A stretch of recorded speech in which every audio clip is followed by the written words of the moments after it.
Theology at Fuller Theological Seminary, and today I will be presiding.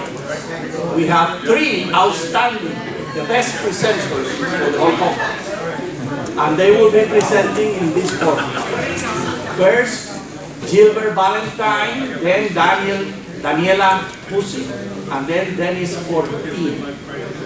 And they will have 20 minutes to present, and then we will have 10 minutes for dialogue. And we will then go to the next presenter.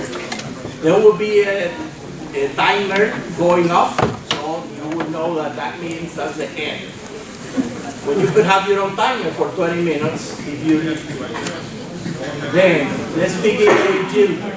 Gilbert Valentine's paper is entitled The Vindication of God, Edward Heppenstall and the Use of the Concept of Cosmic Conflict for Reframing the Sanctuary Doctrine, a Contextual Study of Theological Development. Let's give him a hand with a word.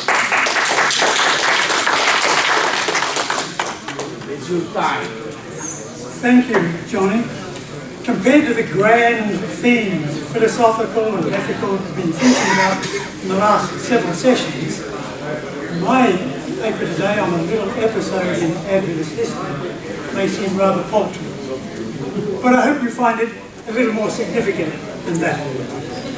It was in October 1956, in the Ministry magazine, an article entitled Daniel 8:14 in Perspective, that provided the first opportunity for Edward Heppenstall, the British-born theologian, teaching at the Theological Seminary in Washington, D.C., to first go into print using the theme cosmic conflict as the primary way of explaining the sanctuary doctrine. The piece marked the tentative beginning of his public effort to significantly reframe the teaching. Heppenstall wrote the article in response to biting criticism of the sanctuary doctrine from Donald Barnhouse and Walter Martin to evangelical observers. 4 years later, 1960-61, he followed up with a much more developed use of the concept, framed now as the Vindication of God. This later two-part article was written in response to further criticism expressed in Martin's book, The Truth About Seventh-day Adventism. The vindication idea had been a minor strand in early Adventist explanations of the sanctuary doctrine, and it had been hinted at by various writers. But in the mid-20th century, Heppenstall advanced the idea as the primary way of explaining the teaching, and in the process discarded another significant key rationale for the doctrine. In hindsight, the development can be seen as an important theological shift in the interpretation of the doctrine. Expounding the teaching through the lens of the cosmic conflict has become normative in Adventism, the standard way in which the doctrine has been explained and defended by official Adventism ever since. This paper explores the context and the background of Heppenstall's emerging awareness of the need for reframing the sanctuary teaching, and it seeks to understand how and why this occurred. Why was it important for Heppenstall to make the shift, and what were the roots and sources of his motivation? The study will also explore strategies he adopted to protect himself as he did it, and to encounter resistance and to overcome the resistance to achieve a receptive audience. The episode provides an important case study in Adventist theological development. Those of you who have seen the paper online will notice that the 30-page document is far too long to cover in this 20 minutes, so I'm going to condense it. I'll be talking about the immediate... What was that? Thank you.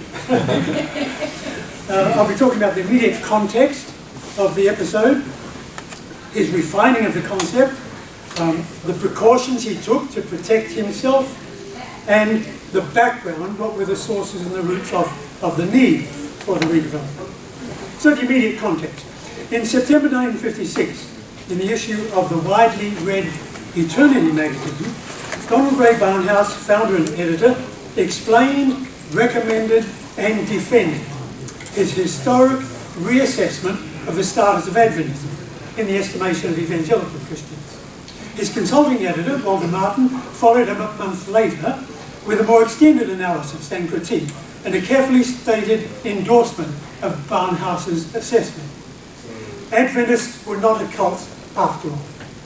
If Adventists believed, as its spokespersons, Leroy Froome, Walter Reed, and Roy Allen Anderson, and others, had explained it to them, then Adventists were indeed born-again Christians. Genuine Christian brothers, and they should be welcomed into the spiritual fellowship of Martin's fellow evangelical believers. It was a huge watershed moment that had followed 18 months of highly sensitive dialogue and a quest by evangelical leaders for better understanding of Adventism. In welcoming Adventists into the fundamentalist evangelical spiritual embrace, Walter Martin and Donald Barnhouse had recognised that on essential Christian doctrines such as the primacy of Scripture, the Trinity, the eternal deity of Christ, salvation by faith alone, and the complete atonement of the cross, even if not completed in the sense that it had not been appropriated, Adventists were orthodox. The two evangelicals and their associates had warmly affirmed such Adventist convictions, which they believed to be a strong consensus of the Adventist Church in the 1950s. There were other beliefs, such as believers' baptism, Seventh-day Sabbath, and soul sleep, they disagreed with personally, but recognised that there were other Christian groups that did believe such. While conceding that the doctrine of the sanctuary and its related beliefs did not disqualify Adventists from being considered Orthodox Christians, both Martin and Barnhouse sharply criticised the doctrine and the idea of the investigative judgment. They argued that it was a theory that relied on out-of-context quotations and the writings of Ellen White. It could not plainly be substantiated by exegesis. Barnhouse was harsh and polemical in his initial criticism of the teaching, calling it the most colossal psychological face-saving phenomenon in religious history. That's over the top. It was a doctrine that was stale, flat, and unprofitable on one hand, and unimportant and almost naive on the other. Barnhouse later expressed himself more diplomatically, asserting that the doctrine, as it had been propagated in the 19th century, functioned as a means of softening the harsh blow of the great disappointment. But it was the face-saving sound bite that stuck, and it stung. In his articles and in his book, Walter Martin spelled out in detail the reasons they saw the doctrine this way, and why the doctrine could not be supported by biblical exegesis. At its core, they argued, it was based on a profound misunderstanding of the concept of sacrifice and the expiation of sin. So-called sin-laden blood of sacrifice was not actually sin-laden, according to Scripture. And it did not, as Adventists taught, transfer sin and guilt to the sanctuary, where it remained in a semi-forgiven state of limbo until the Day of Atonement. This was a gross misreading of the meaning of biblical sacrifice, argued Martin. The heavenly sanctuary did not need to be cleansed of the stain of believers' sins, for it had not been polluted that way. Martin later alleged in his arguments that none of the traditional texts in Daniel 7 and 8 used by Adventists pointed to an investigative judgment, as any judgment now going on. The immediate textual context they pointed out clearly showed that it was the little horn power that was polluting and trampling on the sanctuary, not the sins of the saints. I'm going across to page 5. Adventists pushed back hard against those criticisms. They came out with 16 defensive articles published in the ministry in 60 and 61, and the articles were later published as doctrinal discussions. Edward Heppenstall was assigned to answer two areas in response to Martin and Barnhouse. One was to defend the criticism that the Ten Commandments were no longer binding. The other was to address the extended criticism of the sanctuary doctrine. That was his assignment in the book Doctrinal Discussions. Heppenstall's first response, published in ministry in October 56, the one I referred to, a month after Barnhouse's reproachment announcement, marked a gentle and careful start to his reinterpretation of the sanctuary doctrine. The article began by frankly acknowledging two problems that the evangelical critics had raised. Firstly, the word cleansed, New Start, should really be translated restored, as it had been in RSV. And he also conceded that the polluting power on the sanctuary was the little horn power. He didn't belabour the point in that first article, 1956. He just hinted at things and went on to analyse the various dimensions of the little horn's attack on the sanctuary, including the attack on the saints. When that article was published, ministry editor R.A. Anderson recognised and encouraged the significant shift he saw taking place. And in his editorial for that issue, he went out of his way to call special attention to Heppenstall's splendid contribution dealing with Daniel 8:14. Such a broader meaning that Heppenstall was giving it as a way of restoring the sanctuary involved the preaching of the true mediatorial work of Christ, both daily and annually. Walter Martin's 1960 book, The Truth About Adventism, provided the stimulus for Heppenstall to refine and expand his new defence. In his response to that book, The Truth About Seventh Adventism, Heppenstall simply ignored Martin's core criticism of the doctrine. He neither acknowledged it nor entered into debate with Martin about it. That's the core argument about the transfer of sin. Heppenstall just subtly ignored it. And he spoke instead about the larger picture, the trampling on the sanctuary of the little horn, and the vindication of God. He shifted the narrative significantly, ignoring and not wanting to engage in the debate about transfer of sin. Uninformed readers of the articles might not have noticed Heppenstall's astute evading of the major thrust of Martin's criticism. It was a subtle but very important shift. Instead of trying to defend the transfer of sin idea, Heppenstall simply decided to proceed to the larger argument. He shifted the argument away from focus on the behaviour of the saints and investigation of their records, and came up with the phrase that the judgment is in favour of the saints, a major shift of focus. Heppenstall argued that the correct understanding of Scripture broadened the scope of the judgment in Daniel 8:14 to include the nations of the world, the little horn power with its counterfeit system, and the people of God. A key shift. Such a judgment did not in fact involve a fearful apprehension about whether one's sin record should be blotted out, but was rather very good news, because it was a judgment in favour of the saints. Why did Heppenstall not try and defend the sanctuary in the traditional way, by defending the central idea of the transfer of sin that then needed cleansing? Because on this point, Heppenstall agreed with Martin. He believed that Martin's criticism was valid on two counts. The idea of the transfer of sin was not biblical, and Adventists had misread Scripture on that. Heppenstall was a professor at the theological seminary. And then he conceded that it was not the saints who were polluting the sanctuary, it was the little horn power. So Heppenstall ignored those.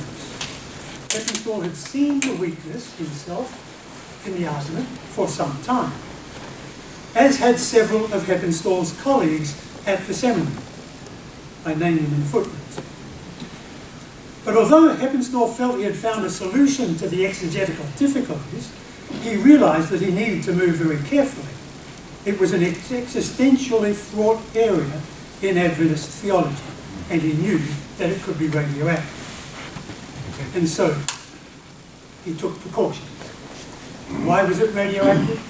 Because Ellen White, in two very clear places, in Great Controversy 65 and Patriarchs and Prophets, had advocated the idea of the transfer of sin as being the core idea in the sanctuary. Heppenstall knew that. So how did he take precautions? During the summer months of 60, while he was preparing the articles, he was aware that he was entering new ground, sent the article to Anderson, for publication in the ministry, but he asked that it be read first by a series of other Adventist scholars. And he suggested that it needed to be carefully studied. So Anderson read it himself several times, he says, in his letter back to Heppenstall, and he gave it to other people to read, Richard Hamill and Harry Lowe. And then the three of them came together and read it together 2 or 3 times and carefully studied it and came to the conclusion that Anderson could endorse it enthusiastically. Heppenstall also sent it to Herbert Douglas to get some feedback. Douglas suggested he could perhaps even go further with his argument. Then, in order to really protect himself, Heppenstall sent the article to General Conference President R.R. Figura. And he asked Figura to read it to get his reaction. Heppenstall explained that he knew that the seminary staff were sometimes criticised and got themselves in problems by saying things, and he wanted not to contribute to the misconception of the seminary. So he asked Figura to read it for him. And he suggested that Figura had theological standing and had studied in this area and could provide helpful feedback. He was very diplomatic in his letter that he wrote to Figura. In fact, 3 weeks later, Figura did write back and affirmed him in broadening the picture and said, I don't see you undermining anything. This is a welcome broadening of the picture of what we need to see in the sanctuary doctrine. It was not perceived as threatening. So the article was published and contributed significantly to a shift in our theology in mid-20th century.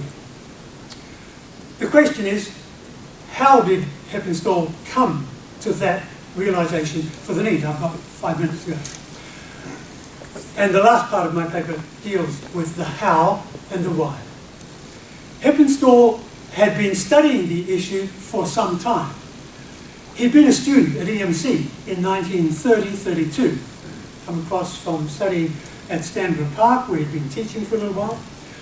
And in 1932, they were having meetings on the campus at EMC, reporting on the departure of W.W. Fletcher and reporting on the departure of Louis Conradi. So they were briefing the students, the theology students, about the difficulties that had been raised with this doctrine. And the students were informed and made aware. The teachers wanted them to protect them against being corrupted by these false ideas. So he had this introduction. In his second year at EMC, Heppenstall had Prescott as a teacher. Prescott was a field secretary of the General Conference, had come to EMC on loan to help them through an accreditation process, and Heppenstall sat in his classes. And the idea of the righteousness by faith and the daily and preaching the full mediatorial ministry of Christ as a response to Catholicism was part and parcel of his classroom activity. He participated in ministers' study groups in the 1930s when he went into the Michigan Conference. In 1937 they had that episode at Walla Walla where issues of the sanctuary boiled over. Those issues were discussed among the ministers around the conferences and in groups that Heppenstall participated in 1937-38. In 1940, when he was teaching now at La Sierra University, the issues came up again, particularly around 1947, when down in Australia, W.W. Fletcher died, and the magazine, Ballinger's magazine, what was it called? The Gathering Call, published the story of Fletcher's death and the fact that the Church, the General Conference, and the Australasian Division had never ever called the conference together to answer the problems of Fletcher. Later we find out that Watson went to great lengths to try and have a conference. That's another paper. The 1932 conference, Bible conference, that never happened. One day, that will be published. But 1947, around this time, Heppenstall became very much aware of the difficulties that Fletcher had with the doctrine. And there were 3 areas. One was, did Jesus go into the most holy apartment at the Ascension?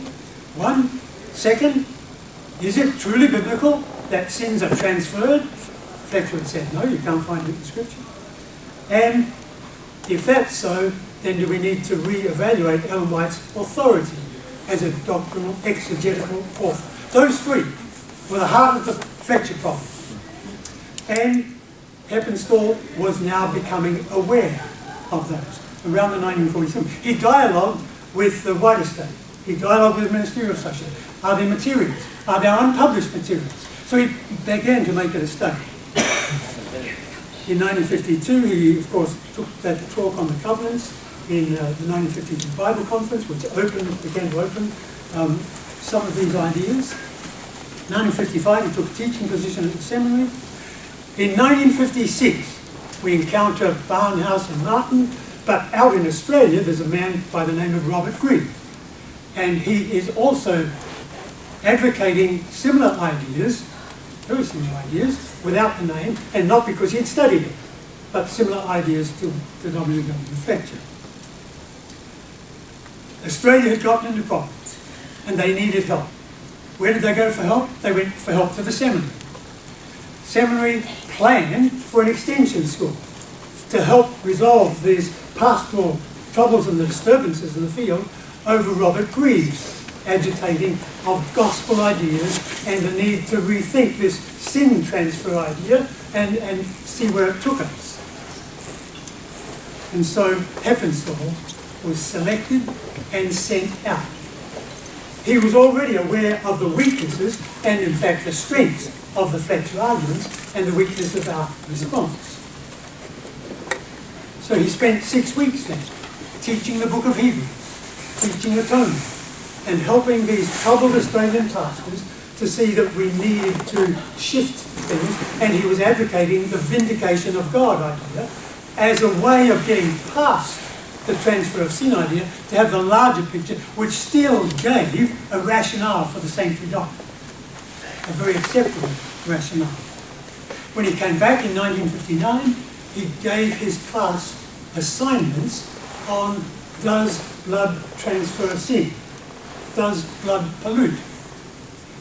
And in his file, which I found at Andrews, he kept copies of those assignments. One by G. Ralph Thompson, who very clearly said the Bible does not teach the transfer of sin. Ralph Thompson. Another one from Herbert Douglas, who said exactly the same thing. Leo Van Dolsen, who came to the same conclusion. He kept a whole file of his students whom he'd given this assignment, and they came to the conclusion on their own account. Sidney Allen as well. So, on that basis, Heppenstall felt it necessary. I must come to my conclusion. You're okay. My conclusion. There was a lot of evidence. Heppenstall had found that persuaded him he could not defend the traditional way of explaining the sanctuary, with its transfer of sin and its cleansing motif. There had to be another way. And he sought endorsement from colleagues and church officials before he went public with that idea. Heppenstall's mid-1950s reframing of the interpretation of the sanctuary doctrine and the investigative judgment eventually became a standard interpretation in Adventism, as I mentioned. The vindication of God in the context of cosmic conflict helped reduce the inherent tension between the traditional expression of the doctrine and the Church's maturing soteriology. Circumstances and the difficulty of coping with theological change meant Heppenstall could not publicly repudiate within his community the inadequate concept of the transfer of sin, polluting the sanctuary. What he could do was to quietly acknowledge the implications of the problem and seek another, broader, substitute rationale. This he accomplished remarkably well, although even as late as the 1980s, post-Glacier View, Richard Hamill could report on the Glacier View conference and say senior church leaders still could not publicly discard the idea of a sacrifice that defiles the sanctuary, despite the lack of biblical evidence for the concept. The reason? Ellen White had taught the idea. This was 2 decades after the publication of Heppenstall's replacement explanation. From one perspective, Heppenstall's work can be seen as rescuing the doctrine from the knives of its critics and giving it life for another generation.